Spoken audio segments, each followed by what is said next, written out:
I'm Brian with Level Up Reptiles. Today we're going to talk about perspective. For the most part, if you're not into reptiles, if you don't keep snakes, the perspective on these is that they're scary. They grow massive. Some pythons do, but not ball pythons. I got a couple stories and a couple things I'm gonna go over, just kind of what I'm finding out.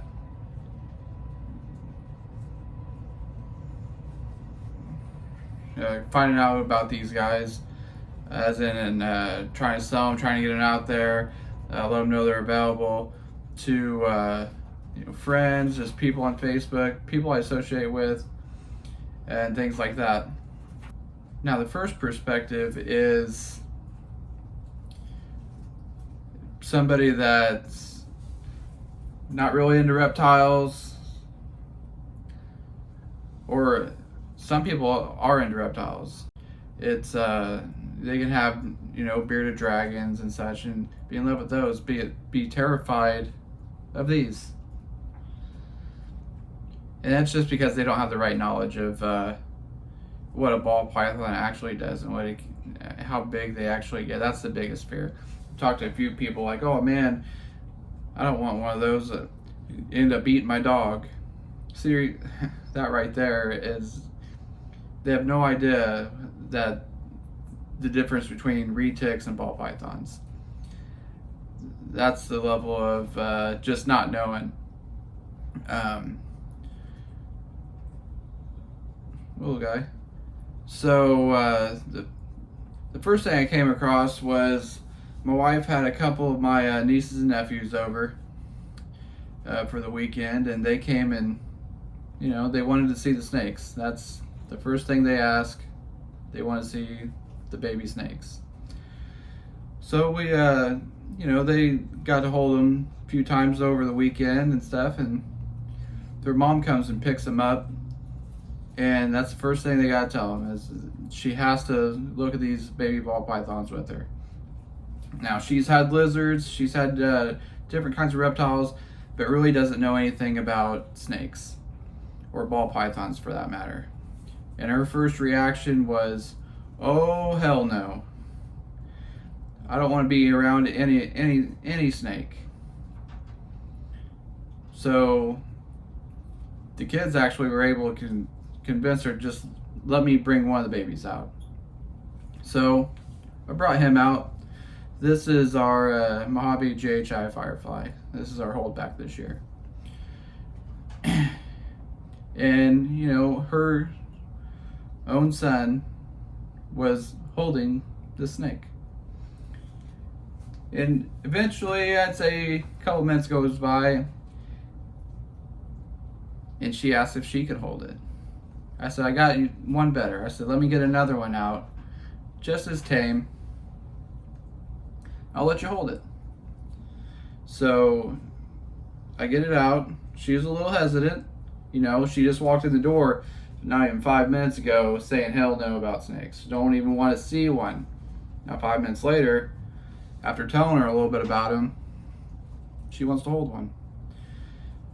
So I let her hold it. She looked at it. She thought it was pretty neat. She held it for probably about 10 minutes. So I ended up putting the snakes up, and we talked, and she hung out, and the kids hung out for about a half hour before they were getting ready to go home.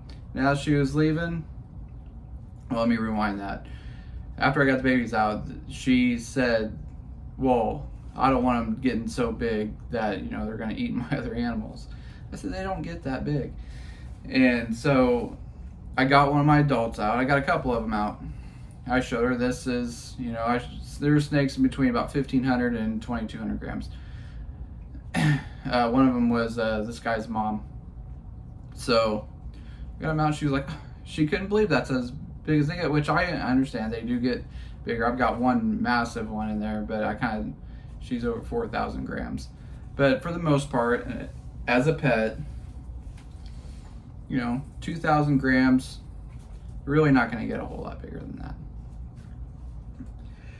So fast forward, she's getting ready to leave. And she says, let me do some more research,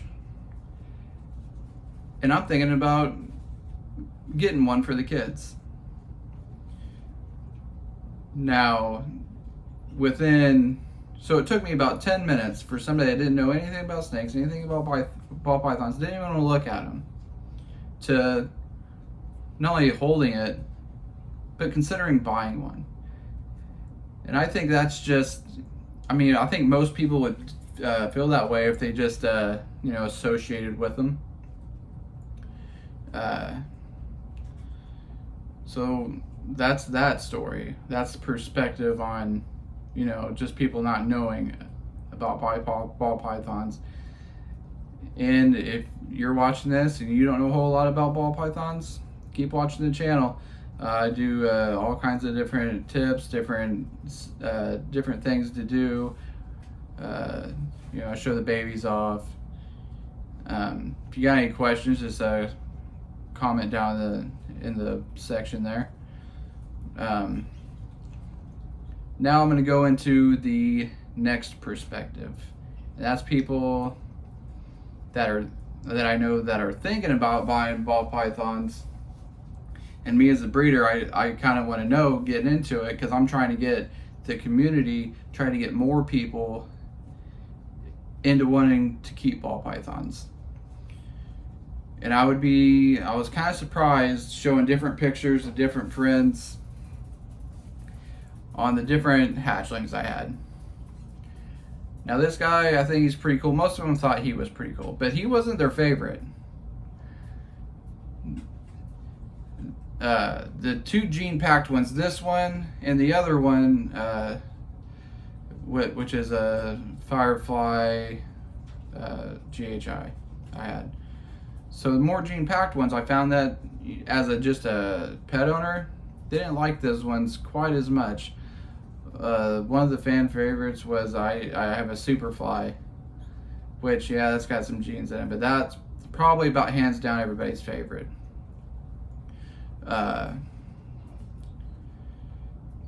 But then next to that, I had quite a few people tell me that they really liked the Firefly I had. And once again, not total gene packed, just a fire and a pastel.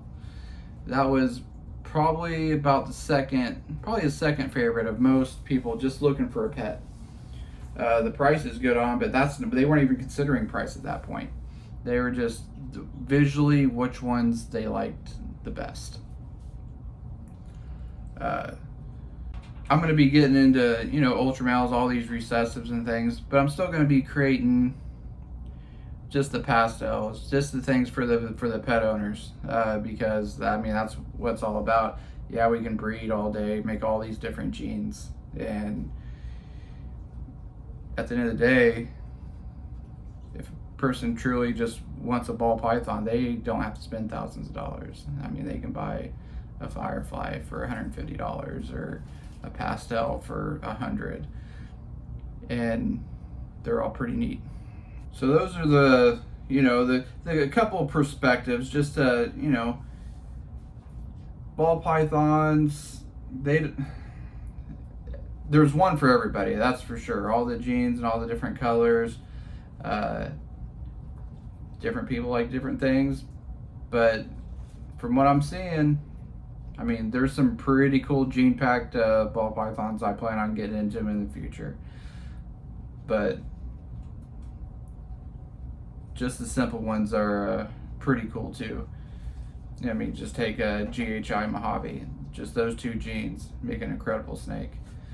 And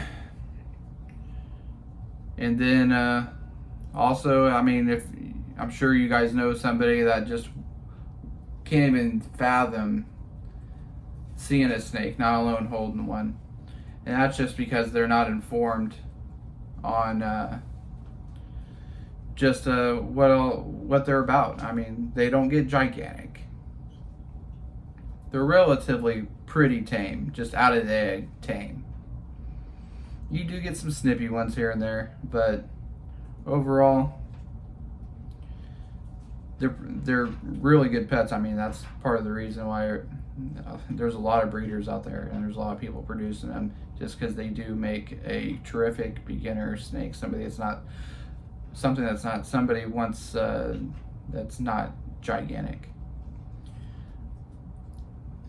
But that's all I got. Just figured I'd share that. I ain't posted in a while. Just give you my thoughts on getting these sold. I think I will be selling my first hatchling, just the regular GHI. There's a girl we know that she plans on buying it this weekend, so it's pending. So that's good. That'll be our first sale. That's exciting.